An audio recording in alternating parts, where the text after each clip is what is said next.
Nós estamos iniciando a nossa série, então, de Advento, e vocês já estão vendo, e a gente achou por bem colocar o tema, então, é Natal, de novo. E Natal se repete todos os anos, né? E parece que algumas coisas, quando elas começam a se repetir na nossa vida, elas perdem a capacidade de gerar impacto. A gente começa a assistir os noticiários e começa a ver de mortes e mortes e mortes e acidentes de trânsito e trânsito. De repente a gente começa a ouvir essas notícias e elas já não causam mais impacto nenhum. É só mais uma notícia. E de repente nessas coisas que também dizem respeito à nossa fé, a gente passa por elas com uma certa rapidez e não deixamos que isso de fato nos impacte, de que isso mexa conosco. É Natal, de novo, mais uma vez. E depois do Natal vem o Ano Novo e a gente já não vai mais lembrar muito do Natal. E a gente começa a ouvir a orquestra ensaiando os hinos de Natal. Meu escritório é do lado da sala onde a orquestra ensaia. E acho que, sei lá, era setembro já, Genival, né? Músicas de Natal. Eu disse, Senhor, Natal já está aqui. Eu disse, Natal, vai chegando e vai chegando. Então é Natal de novo. Na verdade é primeiro domingo de Advento, eu já falei isso. A decoração começa a mudar na cidade, já um pouquinho antes, mas também no templo. A árvore de Natal está aqui, a coroa de Advento. O presépio está montado da apresentação das crianças ontem. E a gente vai sendo levado para dentro desse tempo que a gente não deveria passar por ele sem fazer algumas reflexões um pouco mais profundas. O que de fato isso significa para nós? O que significou para a humanidade, para a história humana como um todo? O fato de que Deus Deus deixa a sua glória e vem nascer como um de nós. E que impacto isso tem para a minha vida, que impacto isso tem para a humanidade. E para refletir nisso, eu quero convidar vocês a lerem comigo Apocalipse capítulo 3. Apocalipse é uma carta, é um livro da Bíblia que é difícil da gente ler e entender. Quando eu era pequeno, lá na minha cidade, tinha um vizinho dos meus avós que todo mundo dizia que ele enlouqueceu lendo Apocalipse. Eu não lembro das loucuras dele, mas o pessoal fala que ele saía nu de casa, coisas desse tipo. Quando eu fui crescendo e fui começando a ler a Bíblia e cheguei em Apocalipse, eu disse, e agora, leio ou não leio? Tem risco de eu enlouquecer ou não tem risco? Tem risco depois de eu sair pelado pelas ruas ou não? Não tem.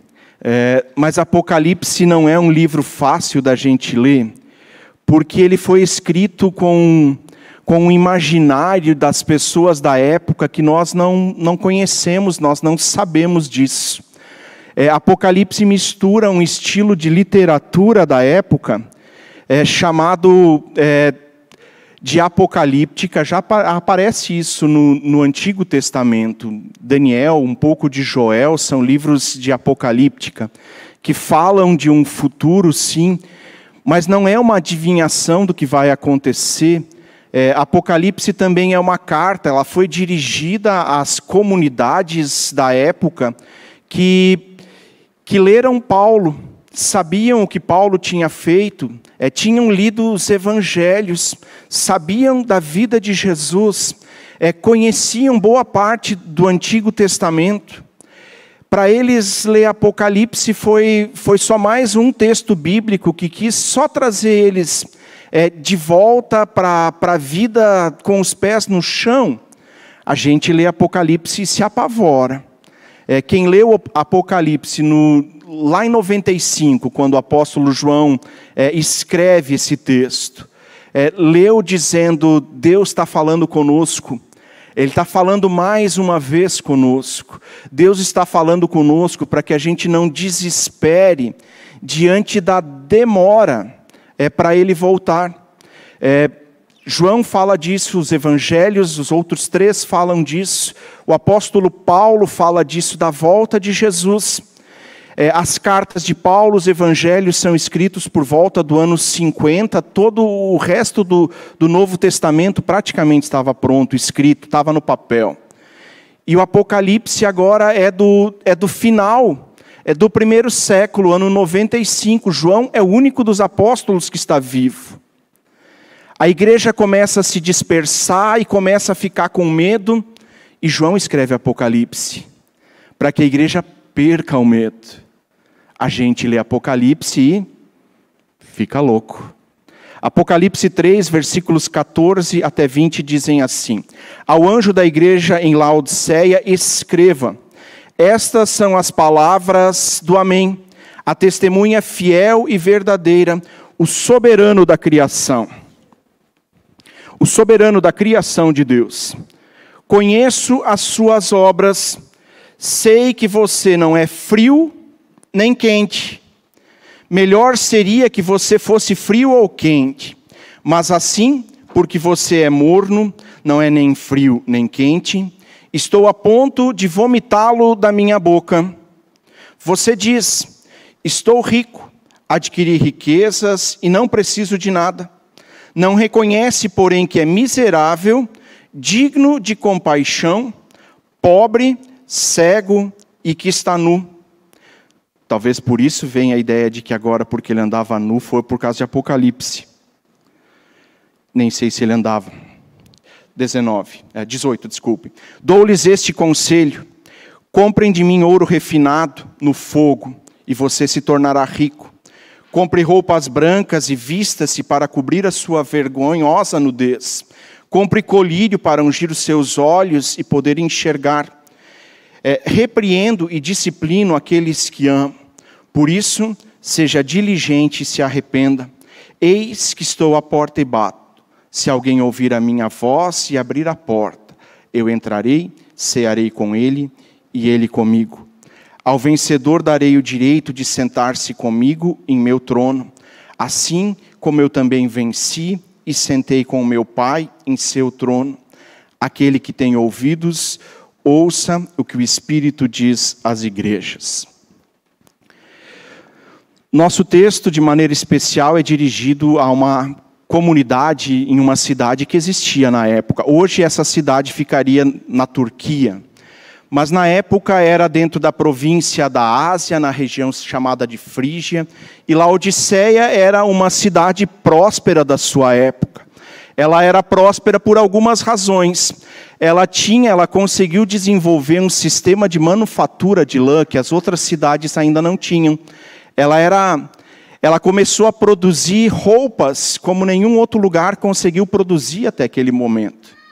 Ela é uma cidade que tinha um sistema bancário diferente das outras cidades da época. As pessoas podiam trazer o seu dinheiro a uma instituição, e de lá o dinheiro ficava e rendia algo, rendia correção, coisa que para nós é tão óbvia, tão comum hoje, na época não era. E uma terceira coisa que fez essa cidade se tornar uma cidade rica, eles produziam medicamentos. Tinha um minério naquela região que depois prejudica a água, mas esse minério misturado com azeite de oliva e alguns outros óleos era um excelente remédio para ouvidos e olhos.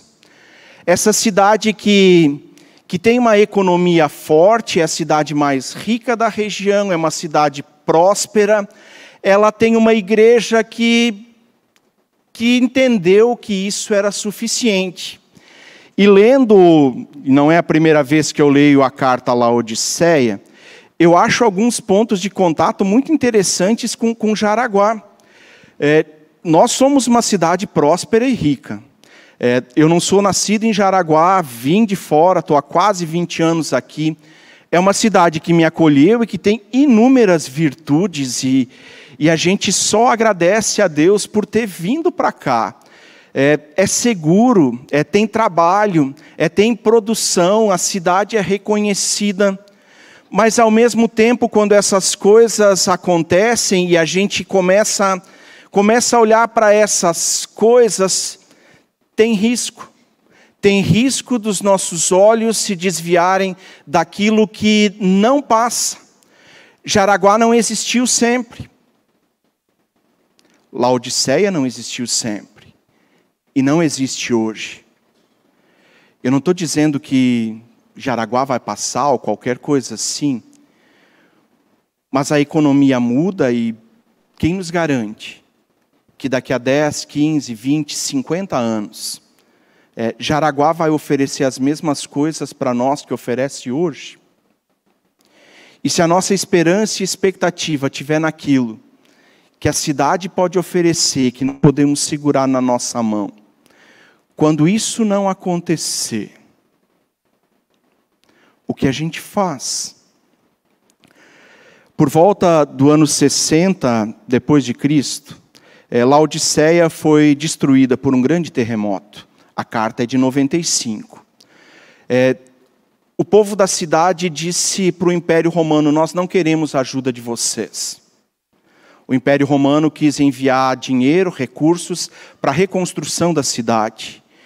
E o povo de Laodiceia disse: não, nós temos condições financeiras, de mão de obra, de reconstruirmos a cidade de novo. É uma cidade pujante. É uma cidade em que as coisas acontecem. Era uma cidade autossuficiente e próspera, que num primeiro momento não precisa de nada. E agora nós voltamos para o texto que nós lemos há pouco. A primeira coisa é onde nossas esperanças são colocadas. E eu tenho para mim que muitas vezes nossas esperanças são colocadas no lugar errado.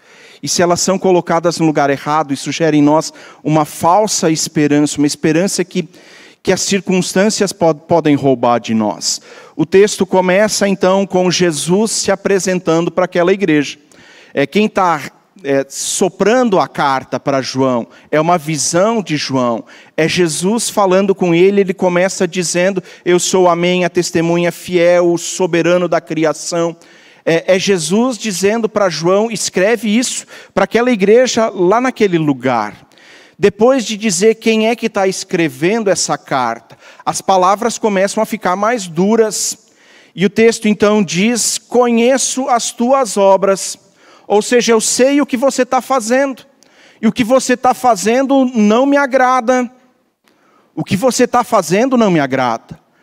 E a metáfora que a gente às vezes também não entende por não conhecer o contexto para onde foi escrito, diz: você não é nem quente nem frio, você é morno, e por ser morno, eu estou a ponto de vomitar você. O pessoal que me conhece sabe que eu não tomo nada quente. Eu chego aqui na cozinha da igreja, boto café no copo, pego 2 pedras de gelo, coloco no meu café, para ele ficar morno. Sim, Senhor, e agora? Como é que eu vou falar contra o ser morno, se morno é a temperatura que eu prefiro para as coisas? Não, só pensei isso por um instante, não é isso. A ideia de morno ou frio, de quente ou frio e o morno, diz relação à localização onde essa cidade está. Ela está no vale do Rio Lico. Perto dessa cidade tem uma fonte de águas termais, de onde eles buscam águas minerais termais. Acima da cidade está Hierápolis, que é uma estância de verão. As pessoas ricas de Laodiceia tinham casas de campo em Hierápolis, porque lá tinham as correntes de água que vinham das montanhas, que eram sempre frescas. Ao mesmo tempo, a água de Laodiceia era uma porcaria. A cidade era pujante, era rica, mas a água era uma droga. E eles dizem: bom, nós vamos pegar a melhor água que a gente consegue, e desenvolvem, já na época, tubulações que possam puxar a água de onde eles quisessem. Vinham então por esses dutos de águas a cerca de 10 quilômetros da cidade, águas termais quentes, mas que nesse processo de por tubo chegar à cidade, depois de 10 quilômetros, elas estavam mornas. e qualquer pessoa desavisada que chegasse na cidade, vai na fonte da cidade, onde todo mundo pegava água, não tinha água nas casas, a gente tem que lembrar de algumas coisas que para nós são óbvias, mas que não eram na época. Vai naquela torneira desavisado, abre a bica, bota o seu copo embaixo, pega um copo d'água e toma aqueles minerais que a água contém, e a temperatura dela provocam ânsia de vômito imediata. Quem mora na cidade sabe que tem que deixar a água descansar, refrescar, que tem coisas para fazer para que essa água seja potável, seja saudável. Mas aqueles que chegam desavisados, vomitam ao beber a água daquela cidade. Ela não é nem fria para refrescar nos dias quentes. Ela não é termal, terapêutica, como ela é na sua origem. Ela apenas é uma água ruim que alguém toma e vomita. E agora o povo da cidade e das cidades ao redor, quando leem essa carta, eles não precisam de toda essa explicação. Eles compreendem muito rapidamente que Jesus está dizendo: eu conheço as tuas obras e elas não são grande coisa. Ninguém consegue saciar a sua sede com aquilo que vocês estão oferecendo. Vocês são igreja, mas deixaram de fazer alguma coisa. O texto segue com outra palavra dura. Diz: você é rico e diz que não precisa de nada. E Jesus diz: bom, temos divergência a respeito disso. O que você enxerga de si mesmo é muito diferente do que eu estou vendo. Você diz que você tem riqueza, que você não precisa de nada, que você é autossuficiente, mas eu estou enxergando uma igreja, estou enxergando pessoas miseráveis, dignas de misericórdia. Miserável é esse que é digno de misericórdia, porque ele não tem. Você é cego, você é nu, você não percebe isso. Interessante, né? Geralmente a gente se enxerga de uma maneira idealizada, todos nós. A gente tem uma imagem de si mesmo que de repente nem a nossa esposa tem, nossos filhos não têm, os colegas de trabalho, e assim vai. Se a gente não faça isso, talvez sem acompanhamento terapêutico, não faça essa pergunta.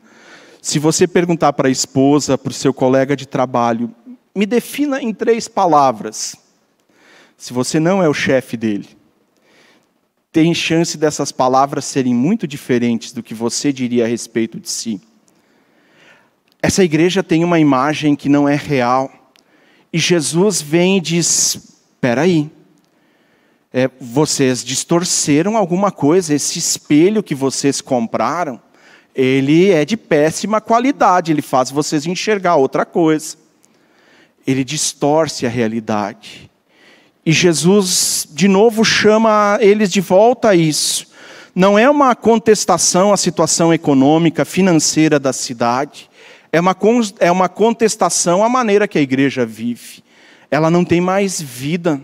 Ela é digna de pena. Ela acha que tem alguma coisa, mas ela está passando vergonha, ela está nua. E Jesus diz: bom, vocês precisam voltar atrás nisso. E o texto diz: espero que vocês sejam diligentes e se arrependam. Segunda coisa, Jesus está do lado de fora. O versículo 20 diz isso, que Jesus está à porta e bate. Ele só precisa estar à porta e bater porque ele está do lado de fora. É uma questão de lógica isso. E a gente logo diz: bom, que igrejinha mequetrefe, né? Ela não faz nada de bom. Ela tem uma imagem a respeito de si que não é verdadeira. E olha só, Jesus nem faz parte da reunião deles. Ele tem que dizer que ele está lá batendo a porta. E talvez aqui a gente precise fazer uma autocrítica bem sincera. A gente está entrando de novo nesse tempo de Advento e nós vamos celebrar Natal daqui a alguns dias.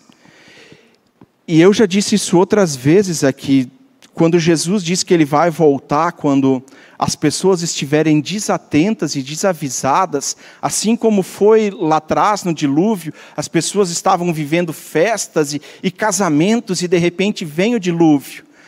Eu tenho para mim que Jesus vai voltar no Natal. Não estou querendo dizer data, nada disso, eu tenho para mim só. Vamos ser sinceros com isso. Quantas vezes tudo que diz respeito a essas celebrações de Natal deixam Jesus do lado de fora? E o barulho que a gente faz é tão grande que ele não é suficiente ele bater, não é suficiente ele chamar, mas ele continua lá. Jesus está do lado de fora. A carta é escrita para uma igreja que colocou as suas esperanças naquilo que ela podia tocar, nas coisas, nas suas posses, mas ela não tem algo agradável para oferecer e agora a gente entende. Virou um clube, virou alguma outra coisa e se a qualquer momento, mesmo que a gente se reúna no auditório da igreja, no templo que está sendo restaurado, ou em qualquer pequeno grupo, grupos da comunidade, se a gente se reúne e deixa Jesus do lado de fora, sobra um clube. A gente pode até lembrar da história de Jesus, pode falar a respeito dele, mas se ele não estiver aqui, se ele não estiver presente na nossa vida, na nossa celebração de Natal, é outra coisa que a gente está fazendo. A gente descobre porque essa igreja tem esses problemas, porque Jesus ficou do lado de fora. E isso pode acontecer facilmente conosco. Jesus diz isso e ele diz, bom, mas ainda assim, eu não estou dizendo isso para descartar vocês, porque eu disciplino e repreendo a todos que eu amo. A intenção de Jesus com a carta, com isso que ele está dizendo, ainda que sejam palavras duras, não é descartar, desqualificar, não é jogar fora, é chamar de volta. Arrepender é isso, é fazer o pêndulo vir para o outro lado de novo. E a intenção de Jesus, sempre de novo, voltem. 50 anos onde eles conheciam o que João escreveu, o que Paulo escreveu, os evangelhos, Jesus ainda não tinha voltado. Eles começam a se perder nas outras coisas e Jesus diz, voltem. Não coloquem a esperança de vocês em coisas que vocês podem segurar na mão. Eu continuo sendo a testemunha verdadeira e fiel. Voltem. Apostem em mim, comprem de mim ouro. Comprem de mim vestes que escondam a sua nudez vergonhosa. Voltem. E a terceira e última coisa agora que o texto nos diz. Jesus vai finalizando e diz que tem recompensa para aquele que voltar, para aquele que abrir a porta. Jesus diz, se vocês ouvirem a minha voz e abrirem a porta, eu entro. Jesus não arromba a porta. Se a gente lembra de João 10, quem arromba a porta é o ladrão. E Jesus diz, o diabo é esse que vem para roubar, matar, destruir. Ele pula por cima da cerca, ele arromba as portas. E agora Jesus diz, eu bato. Você já deve ter feito isso, né? Toca a campainha, dá uma espiadinha pela sacada ou pela janela da sala e diz, é fulano. Não, é fulano não, talvez para fulano é menos gente. É vendedor de revista, é pedinte. E a gente faz de conta que não tem em casa, fecha a cortina, fica em silêncio. Porque ele pode até bater uma segunda vez, mas em algum momento ele desiste e vai embora. Jesus bate e só entra se eu e você abrirmos a porta. Ao que abre a porta, ele diz, eu entrarei e cearei com ele. Vou celebrar uma refeição. Nós vamos comer juntos. Mais do que isso, ao vencedor eu darei o direito de sentar comigo e com o meu Pai, lá na eternidade.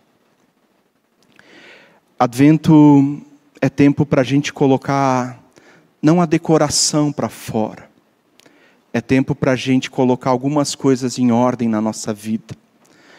É tempo para a gente lembrar de quem Jesus é, lembrar de que Ele veio e lembrar de que Ele vai voltar. Tomem cuidado para que a esperança de vocês não esteja colocada nas coisas que vocês podem conquistar, que a cidade pode dar. Tomem cuidado, essas coisas passam. Tomem cuidado com a fé morna, que aquilo que vocês falam, professam quando se reúnem em culto, quando falam a respeito de fé, seja algo que refresque as pessoas, que seja terapêutico, como as águas ao redor de Laodiceia eram, que não seja morno, que as pessoas olham para aquilo e dá nojo. Mais do que árvores, luzes ou presentes, é tempo de ouvir que Jesus continua batendo a porta. Que você tenha a coragem de abrir. Que esse tempo, que esse Natal, que o restante da tua vida seja com Jesus dentro.